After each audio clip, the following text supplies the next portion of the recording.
Hi everybody, little video about the power of intention and the power of now. I've learnt this the hard way myself, that you might realise that you have to do something, or somebody asks you to do something and you say yes. What I found is, and I'm someone who kind of remembers things generally, and I like to be organised. I write things down. I won't say yes to things that I'm not intentional about doing. So I'm not the kind of person who bullshits and says, "Oh yeah, I'll do that," if I'm not going to do it. So this is coming from someone who has every good intention.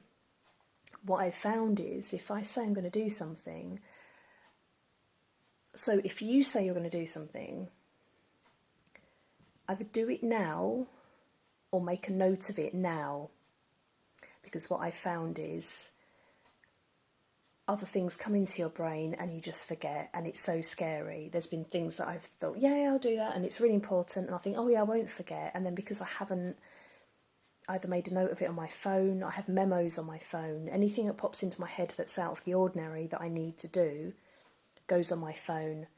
I also have a paper diary that I keep at home, that I write appointments, business things, things to do with my daughter, with the school. It goes in there.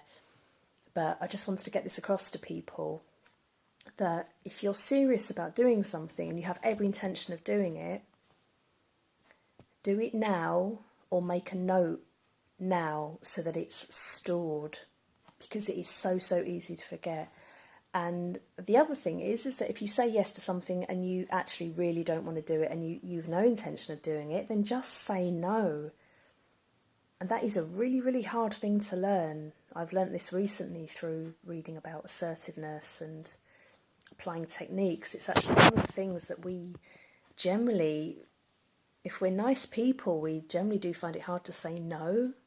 Especially if people expect it from us, especially if we've been treated like a bit of a doormat, or we're just used to saying yes. We've just developed a habit of saying yes. But what you can find is that you have to learn to start saying no, because you can't do everything, you can't manage everything. You might have other commitments, other things to juggle. If you really don't want to do something, and it might just be a gut feeling in the pit of your stomach, if it's something that you can get out of and that you don't have to do.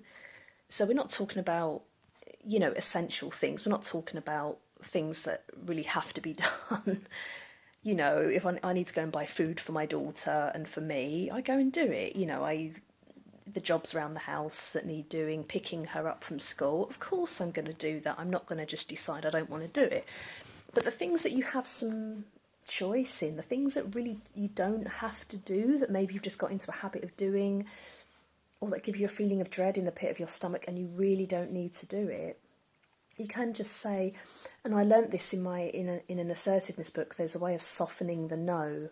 So rather than just saying no, which can sound really harsh, what you can say is, no, I can't do that, but if anything changes, I'll let you know. And that's a good little technique. So give that a try, everybody. Hope that's helped somebody. Thank you for listening to my ramblings, and hopefully that's inspired you, given you some ideas, some different perspectives. I will see you tomorrow for another